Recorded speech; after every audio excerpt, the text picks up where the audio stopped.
Hello everyone, आप सभी को हमारा प्रणाम। जय श्री कृष्णा, राधे राधे। श्री श्रीमती प्रेमलता वर्मा आपसे बात कर रहे हैं 7977432532 से। आज हम लोग कुछ बातें करते हैं। जैसे कि कहा जाता है कि यदि रोगी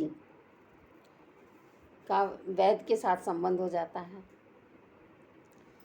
जिस प्रकार से रोगी का वैद्य के साथ संबंध होता है, उसी प्रकार से ऐसा कहा जाता है कि उसी प्रकार से भगवान के साथ भी उसका संबंध होता है। कब होता है?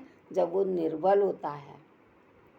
जब मनुष्य निर्बल होता है, उसके अंदर इतनी ताकत नहीं रहती, और तब वह भगवान की शरण ले लेता है और वह उनका हो जाता है। और उनका होते ही उसके अंदर भगवाननिष्ठ हो जाता है। और जब भगवान का हो जाता है तो उसके आगे सभी चीज़ें, जैसे संसार की कुछ भी चीज़ें हैं जिनसे उसको दुख मिलता है, और उस दुख को झेलने के लिए उसके अंदर ताकत नहीं होती।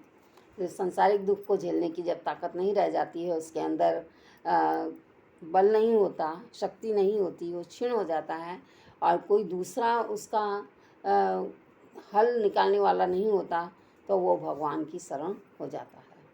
और जब वो भगवान की शरण होता है तो भगवान तो अपने भक्तों से प्यार करते हैं, तो वो भगवान की शरण होते ही वो धर्मात्मा बन जाता है।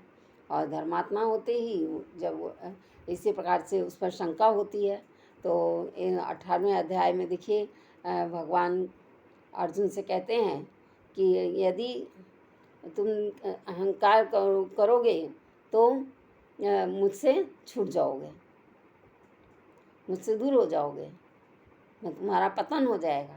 इस प्रकार के शब्दों कहते हैं। तो भक्त का तो यहाँ पर शंका आती है, तो कहते हैं कि भक्त का तो पतन कभी होता ही नहीं। तो भक्त का पतन नहीं होता जब वो उनसे अलग हो जाते हैं। जब भगवान से जब वो अहंकार में आ जाते हैं, अपने अहंकार में आ जाते हैं, तब पतन होता है। नहीं तो भक्त का पतन कभी भी नहीं होता। भक्त को वो हमेशा प्यार करते हैं। जैसे कि माँ अपने बच्चों को प्यार करती है, छोटे को भी, बड़े को भी, और सभी बच्चों को माँ प्यार करती है। इस प्रकार से भगवान के लिए तो जो ज्ञानी हैं वो बड़े बालक हैं, और जो भक्त हैं वो उनके बालक ही हैं। तो बालकों को तो हर कोई प्यार करता है। तो भगवान हमेशा सहायक हैं, वो हमेशा मार्ग दिखाते हैं और सही मार्ग पर लेकर जाते हैं। जय श्री कृष्णा, राधे राधे। हंसते रहिए, खेलते रहिए, खिलखिलाते रहिए, मुस्कराते रहिए, सदा आनंदित रहिए, अपने लाइफ एंजॉय कीजिए, बहुत आनंद आएगा।